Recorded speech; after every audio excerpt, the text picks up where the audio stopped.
am Reverend Irene Smith, aka Miss Irene for my young peeps, and I want to welcome you to Generationally Speaking. Join us each week as we sit at the table with Gen X, Gen Ys, and Gen Zs and discuss life issues and the perspective and the lenses that we view life, where we all can learn, we all can grow, and we all can become better. Well, I'm excited always to have my co-host I have with me today, Minister James Durham. You know him. He's that cowboy fan, a Washingtonian, I might say.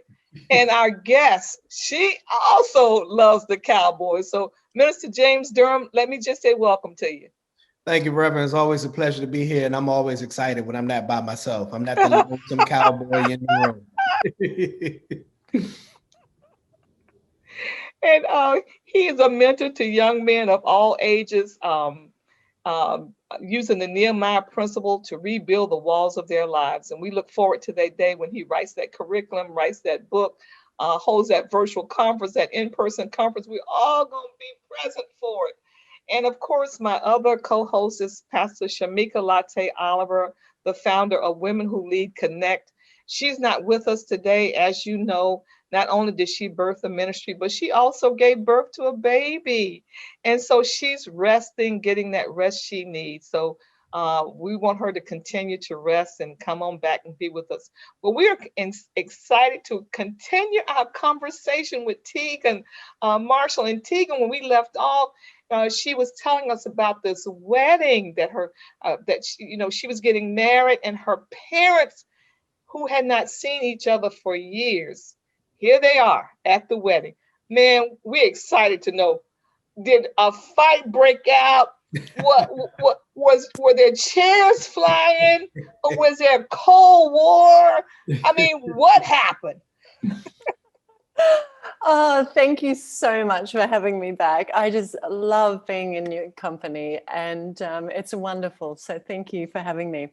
Yes, it was. So I can say that there were no chairs flying, but I didn't know for sure if that would happen or not, because when I found my natural mother, she and of course, we talk about, well, tell me about my dad. Just like, don't want to talk about him, don't want anything to do with him, don't ever mention his name.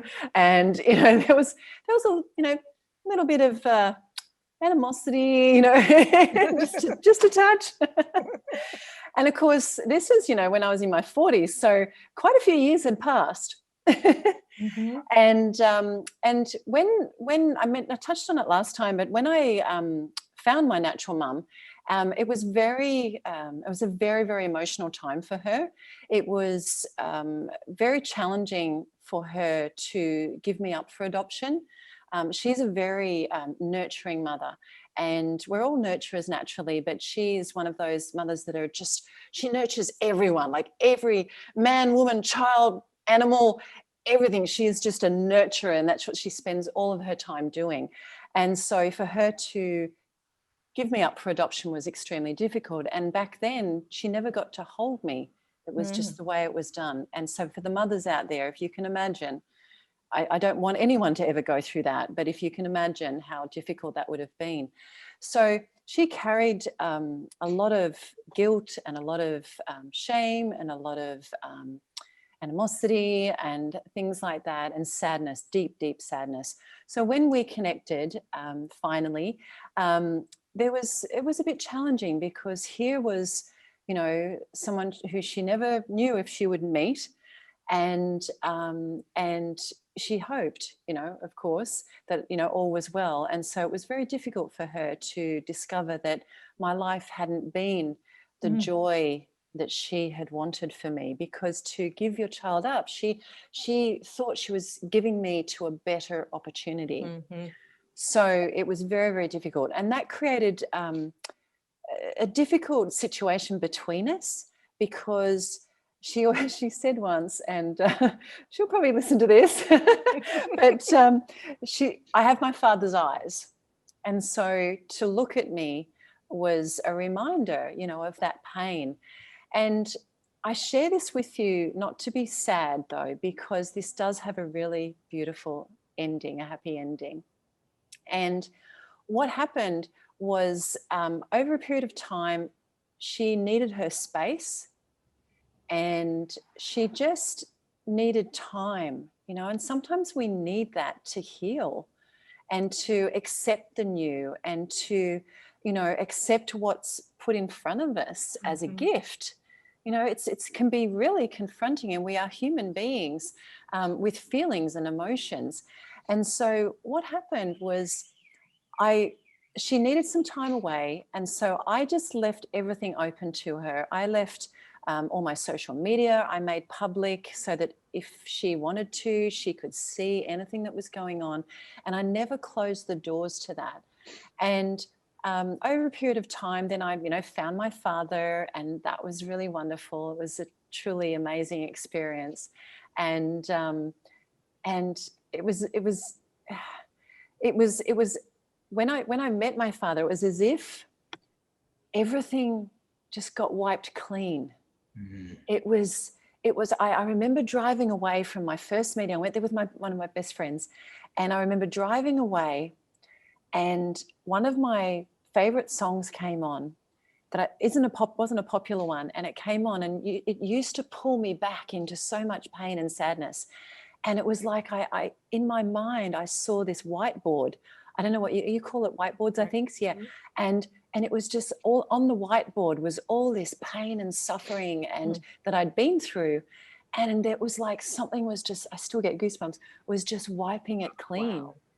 It was God. just, yes, absolutely. And I never expected such a powerful experience. So I had a wonderful connection with my father straight away. And he has 8 other children. So wow. yeah. So I was Big instant family. Yeah, instant family, you know. And so and I met my natural brother. And there's only one of me. There's only one of me with my mother and me with my father. So there's only one of me. But yeah, and I met my natural brother, and he welcomed me with open arms, which was such a beautiful thing. And as we carried on, I met, you know, over the years, I've met the rest of the family and almost all of my siblings and nieces and nephews and aunties and uncles and things like that. But so then, of course, there came a time when I met my husband, and he proposed, and we were getting married, and it was we ended up having 2 weddings, which I don't recommend. So one was because my husband's mother has Alzheimer's, so she actually was in the beginning stages of that, and she booked something over the wedding date, and so we ended up having one pretty much specially for her. Which was really beautiful. And so it wasn't the official one, but it was one so that she would remember and be present for that. And then we had the official one. So the official one, we had been traveling, and we'll talk about that in a moment. And I had sent an invitation to my mother, and not knowing if she would show up, because we hadn't spoken for probably a couple of years. And so I didn't know. And but I knew my father would be there, and I knew that my siblings would be there as well, which and so I just, and of course, you know, wedding day, it's all happening on wedding day. There's hair, there's makeup, there's everything happening. And so we had this ceremony at on the water, and it was really beautiful. And so I was walking up this very, very long pathway, and of course, you know, my father comes to meet me, and he walks me up the aisle, which I never imagined could possibly ever happen. I've got to say, like, to have my father there walking me up the aisle, I still tear up about it, so I'm trying not to. But it was like, as a little girl, as a young adult, like when I say that God's plan is better than what you can imagine, I never imagined having brothers and sisters, and they were there. And as I'm walking into my wedding, and I never even imagined I'd get married. So it's just pretty emotional moment. And I'd had one of my friends make sure that if my mother had shown up, I had a corsage for Mhm. her so that she would feel part of it. And I didn't know how she would feel in regards to my father, but I had a pretty good idea. But what happened was a beautiful, beautiful gift of forgiveness, because she showed up. Of course, I couldn't be there because I was getting everything, Mhm. done and getting ready. And I believe from what my friends had told me that she walked in alone. Like, how courageous is that? Mm. And she had done a lot of healing and a lot of forgiveness for herself Jesus. and a lot of forgiveness to him. Mm. And she, I just admire her so much. So she walked in there by herself. She didn't even bring a friend. And knowing that, there'd be all this family, Yeah. because she'd seen it on social media. And my friend knew straight away who she was, and made her feel comfortable. And my father went up to her and spoke to her, and they spoke, and they didn't throw chairs. And it was really special. She told me afterwards. It was, gosh, I mean, I can't imagine that.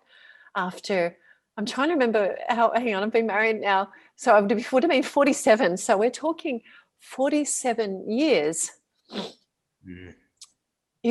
of carrying that burden of all of that. I'm not going to go into it again, just all of that, and where they both had to come to of forgiveness. Mhm. You can't do that alone. You can't get through that alone. Exactly. And you just can't. And I've walked in, and so my father's on my arm, and we're walking up the aisle, and there's all these friends that I haven't seen because we travel. So I hadn't seen them. So I'm like, oh my gosh, oh my goodness, oh my goodness. and then there she was near the front, in the front row. And she's turned and she's looked at me, and it was the most incredible moment to have both of them there, to have photographs with them, to have them present for my wedding. Mm. It was like the most beautiful gift from God. Sorry. That I could ever have wished for. So it may not happen for you this way. Like, there's so many different variables and different ways. But what I can tell you is and I've said this before, but never, ever, ever give up hope of what is possible. Mm. Because whatever you can imagine, Jesus.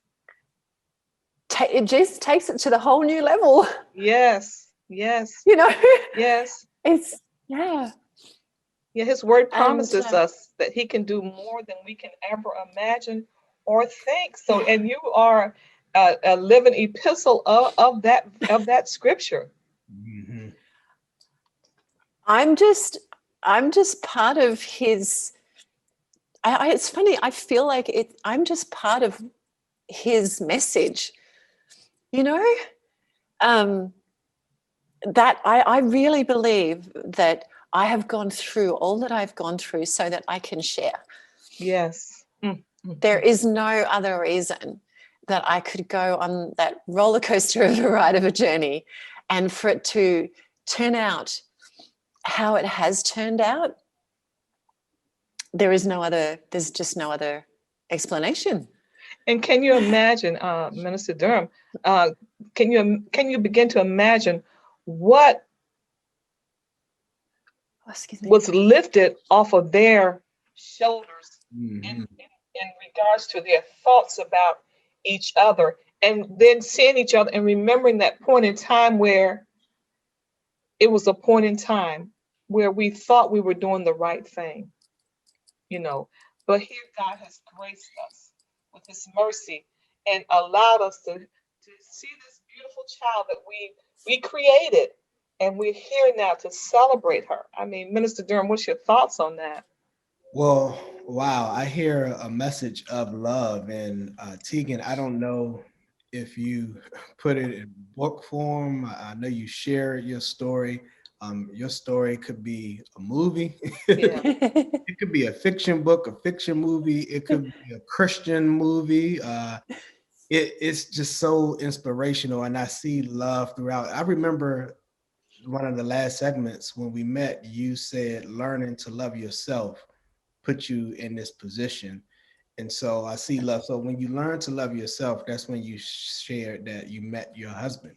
And that Yes. brought to this healing, liberating moment, not just for you, but for you, your father, your mother, and everyone that plays a part in that. I can only imagine the weight that was lifted. Just that image that you painted of a whiteboard just full of Yeah. pain, full of so much stuff.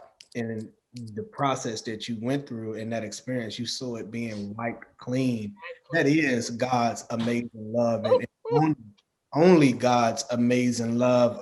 Another thing I remember you saying, I wrote down and I still have it here. You wrote that there was always someone looking over me, is what you, Yes. um, and it just takes one person to see you, and the main person that is, it takes God to see you, and He just set you up for so much. And as Reverend Smith just said, He's able to do exceeding abundantly beyond all we could ask Oh, yeah. or imagine. And so it is a powerful, and I'm sure every time you think about it, you get to experience that love again, and it overwhelms you, and then the tears get. They're That's happy tears. that's how the awesome God that we serve. That's how He is. So I'm just so amazed. I'm just so amazed.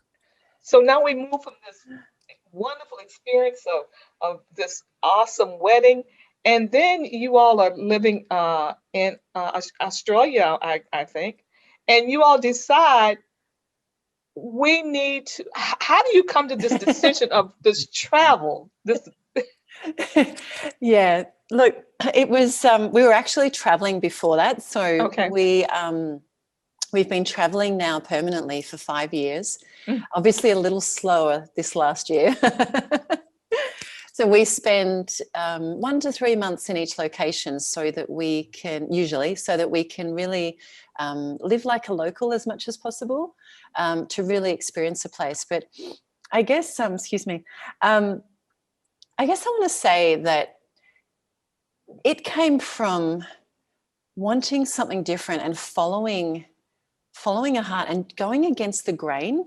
Mhm. So and I feel like with our beliefs, with any of our beliefs, any of the things that we want to do in our lives, often we have to go against those that care about us, those that, friends, family, work colleagues that think differently, that have different beliefs. And this comes with our faith as well, is that, you've really got to learn and practice standing in your truth of who you are, what you're here to do, what your journey is. And that's how we came to be traveling, because I'd always kind of had this dream of, I just traveling. And I didn't start traveling until I was at least 30. Hadn't been, which is very rare for an Australian. Australians just jump on a plane and get out of the country in their 20s, But for me, it was much later. And what it entailed is, like, we were in our 40s, and in your 40s, you're kind of supposed to be, working, putting away money for your retirement, and, and waiting for retirement until you actually get to live the lifestyle you really want. And we kind of looked at that and went,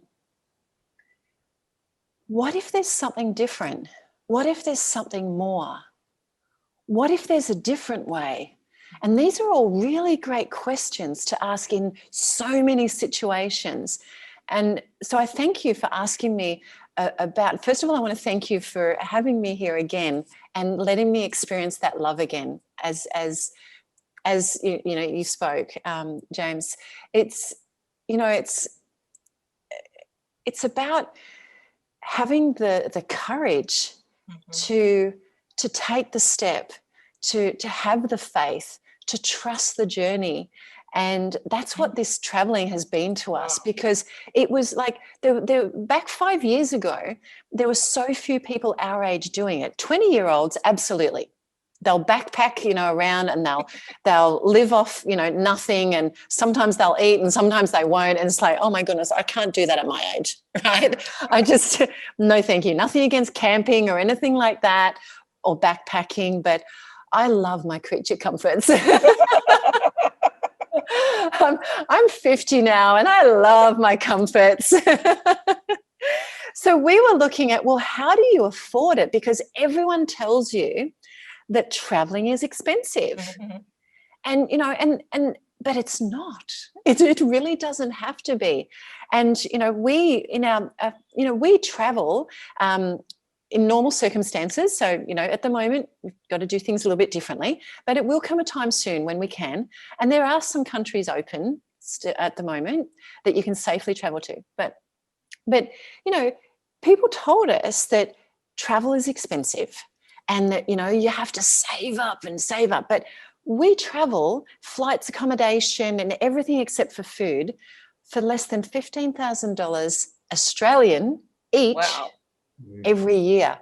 And we don't backpack, we don't stay in hostels, we don't, and it's only because we kind of went, well, hang on a minute, just because everyone tells you this, what if there's a different way? What if there really is a way? I'm getting goosebumps again.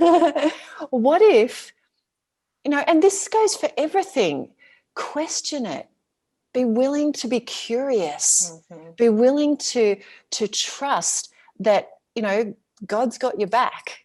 If you've got the courage to step outside of the norm of what everyone's telling you to do. Oh my goodness, you've got to save up for years before you can go for a 2-week vacation.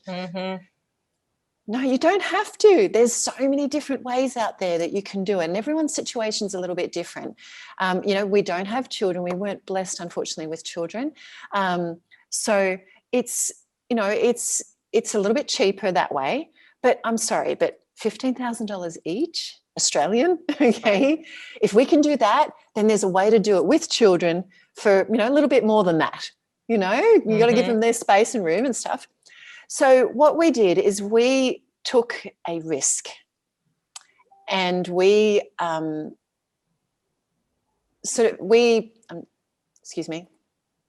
took a risk, and we looked for a different way of doing it, and we looked for different things, and we searched for what made sense to us, because it kind of was like made sense to us to was like, yeah, but what if there's a different way? Let's get curious, let's explore, let's find out if there's a different way to actually do this.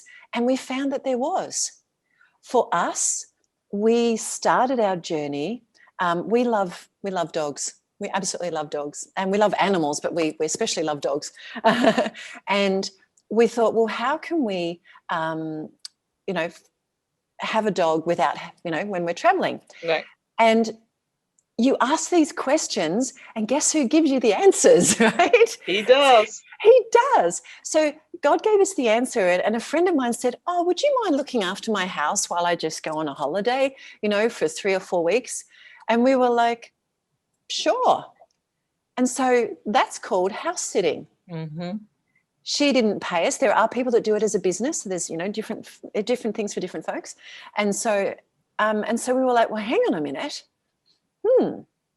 Then we discovered that we could actually find a way to travel that subsidized some of it. So you could live like a local, travel and, look after people's homes and their animals in house sitting. And now it's become like a really popular thing. It has. Yeah, so that subsidized some of our accommodation. And then the rest of the time we stayed in resorts. We had a timeshare that we stayed. So it enabled us to stay in different resorts throughout, because I do love my fluffy towels and I love my pool and things like that, And so these are different ways that they were presented to us and gifted to us. And there's no one else that could have gifted us that if we didn't ask the question. He wouldn't have been able to show us the way.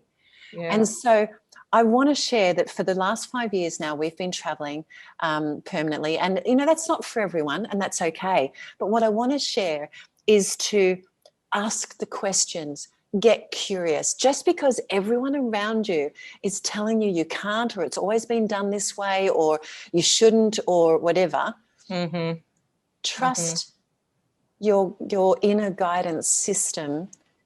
Trust what God's trying to tell you. You know, he knows better than any of us. So tell us some of the places you've traveled to. Oh gosh, so I always forget them. It's not that I forget them, but it's like when someone asks me that. So we've been to Italy, and we've driven and road tripped around Italy and stayed in, you know, Tuscany and beautiful villas and things like that. We've gone to Croatia, a beautiful country. We've driven all the way down south through Croatia. We've been to Switzerland. We've been to Bavaria in Germany. We've been to the United Kingdom. We've been to, but a really unusual, we've been to France several times. And we often go back to our favorite places as well. We've been to US Virgin Islands. We've been to the different islands in the Caribbean. we're in Playa del Carmen at the moment in Mexico. We've been to, gosh, where else? I always go blank. So many. We've been to 17 different countries. Wow. And we don't do it like the 20-year-olds. We don't sort of spend 3 days and then go to the next country. And then I'm too old for that. I love going at a nice slow pace, right? And I love really connecting with the local people, because I learn so much from them about just life in general. And my wedding dress actually was created in Vietnam in the middle of the worst floods that they'd had in 20 years, with these beautiful, amazing Vietnamese women. And although we didn't speak each other's language, we connected, we talked about all different things. And my wedding dress was so special to me that I actually bring it with me around the world, much to the dismay of my husband. So, yeah. Minister Durham, did you have something you wanted to ask before? I just love so as I said before, you know, God just speaks through your life, and what you just shared about your business, and you talked about family members and friends speaking against it, and you can't listen to them. What I hear and what I want to kind of reiterate for the audience is that you live by faith over faith. You didn't allow the facts to dictate how you lived and how you would do business and how you would travel, because as you mentioned, many of us in this world have gotten used to traveling a certain way. This is how you do vacation. This is how you pay for vacation. But God opened your eyes to doing things a different way. I mean, I think of Peter in the boat with Jesus, when Peter was like, we toiled all night. I'm a fisherman. I know how to fish, but we did this way all night long, and we came up with no fish. And say, okay, we'll do it this way. Put it on the other side of the boat. And so, because as you mentioned, your intellectual curiosity, your inquisitive mind, and your faith in God, it led you to hear from him and to see things through his eyes, so that you can do even greater works, so that the scripture came to light that eyes have not seen, nor ear heard, nor has it entered into the heart of man what God has in store for you. So I just appreciate your story.